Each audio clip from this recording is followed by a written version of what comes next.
পবিত্র মাহে রমজান তো শেষ হয়ে গেল, কিন্তু রমজান ইফতারি নিয়ে অনেকগুলো স্মৃতি রয়ে গেল। রোল বানানো হচ্ছে। আমার মতো কে কে প্রিয় রোল প্রিয় হাজব্যান্ডের হাতে খেতে পেরেছেন অবশ্যই কমেন্ট করে জানাবেন।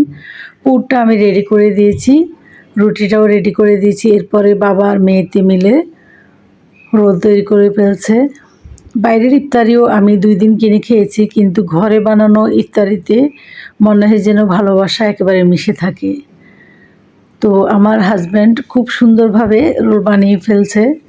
রমজান মাসে প্রচুর কাজের ব্যস্ততা থাকে, সহযোগী মনোভাব থাকা অনেক ভালো।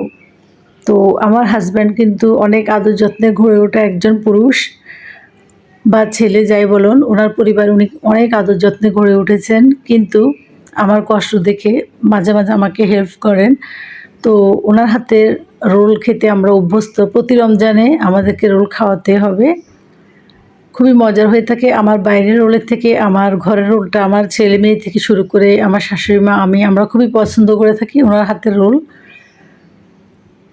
তো আমার হাজব্যান্ড আমাকে রোল বানিয়ে খাওয়াচ্ছে। এটা সত্যি প্রশংসনীয় আমার কাছে, কারণ শত ব্যস্ততার মাঝেও ফোন করে চলে আসছে। ইফতারের কিছুক্ষণ আগে থেকে আমি সব রেডি করে রেখেছিলাম। তো বাবা মেয়েতে বানিয়ে ফেলছে রোল। এরপরে ইফতারের টেবিলে ছেলে মেয়ে মিলে ইফতারগুলো এভাবে রেডি করেছে। একেবারে সামান্য ইফতারিতেও খুবই ভালো লাগছে, একেবারে ভালোবাসা মিশে আছে ইফতারিতে। আল্লাহ হাফেজ।